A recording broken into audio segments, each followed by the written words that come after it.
Vikings' biggest weaknesses. All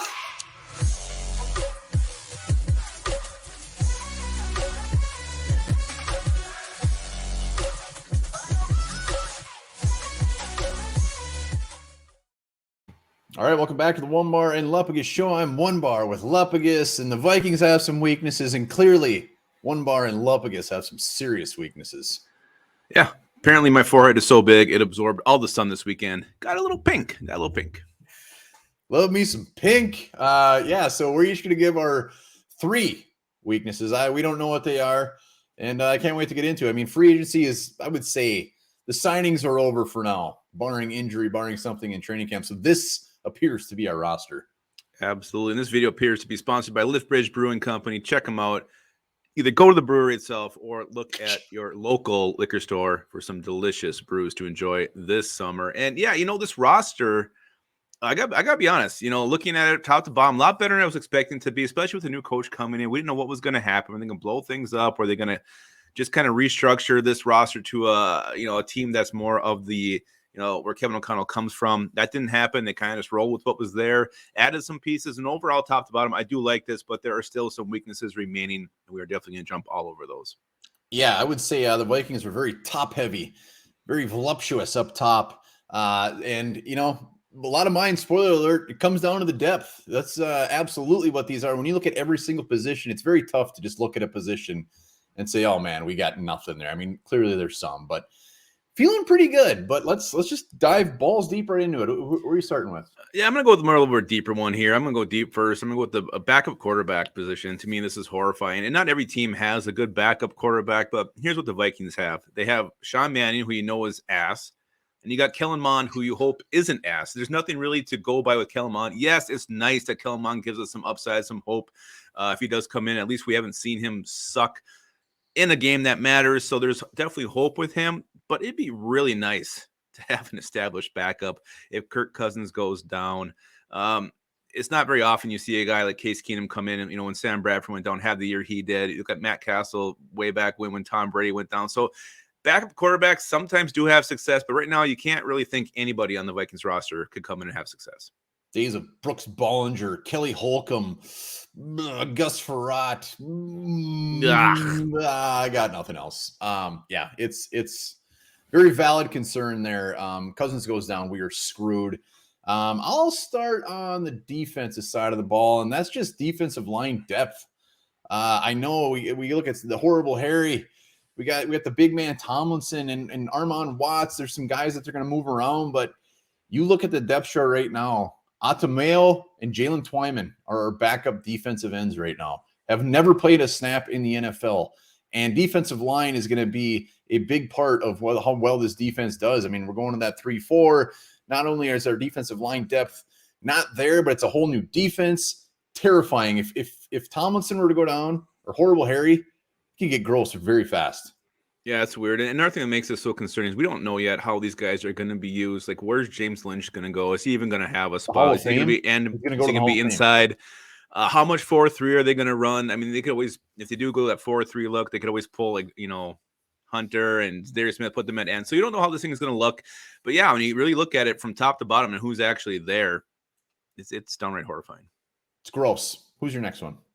I'm going with an easy one. I'm going to go center because at the top isn't good, and we just had nothing but question marks below. Garrett Bradbury entering hopefully his final year with the Vikings. No fifth-year option coming for him. We've hoped that he will get better. We've hoped he got stronger. We've hoped he's going to be able to anchor. He just can't do it. I don't see any reason to believe that's going to change this year. This coaching staff seems to think they can make him something that he's not. I've seen enough of Garrett Bradbury. I don't need to see anymore. So what's going to happen after this? Is Austin Schlottman going to make the team as a backup? Is Chris Reed going to kick over?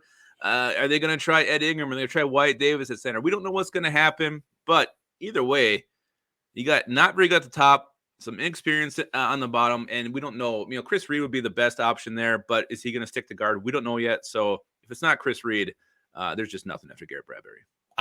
Center didn't make my list, and it's just because of Chris Reed.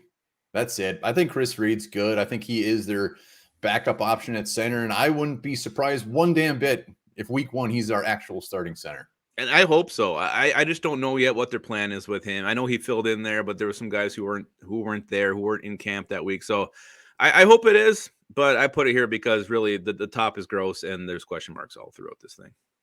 All right. Well, I'll stay on the offensive line. My second one is actually offensive tackle depth.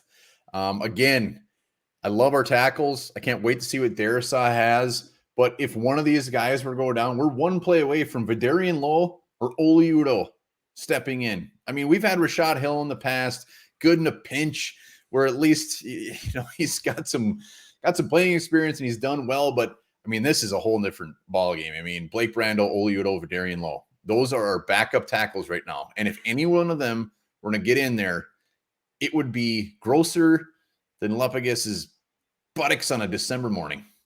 I don't know. Actually, they look better in the cold. But yeah, you're right. I mean, if you're looking for a position that the Vikings could bring in during free agency, especially as the season gets closer, it could be a veteran tackle.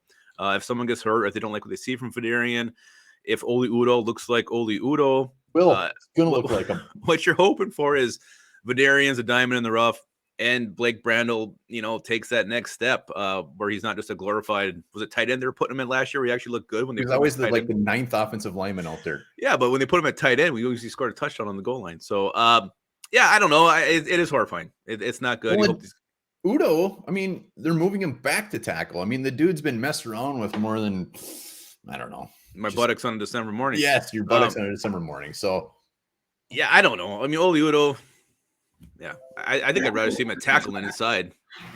I'd rather see him on the Colts or any other team. That's true. Who's your third one?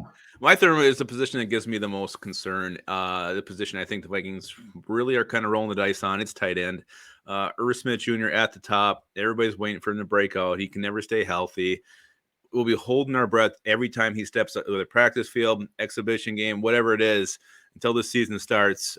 Everybody will be worried about Irv Smith Jr. I think treat this guy with white gloves. Be extra careful with him. I don't know. They can limit his reps.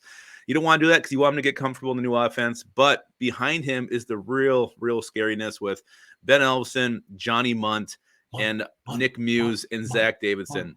So it might not take the Vikings long to realize, like, oh my God, our depth here is horrible. We need to bring somebody else in. And, there's familiar Kyle Rudolph sitting out there.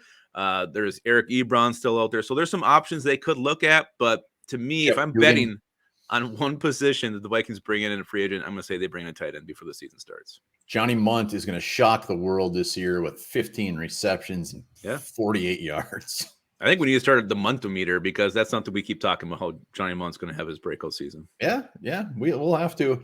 My last one again, depth at the outside linebacker.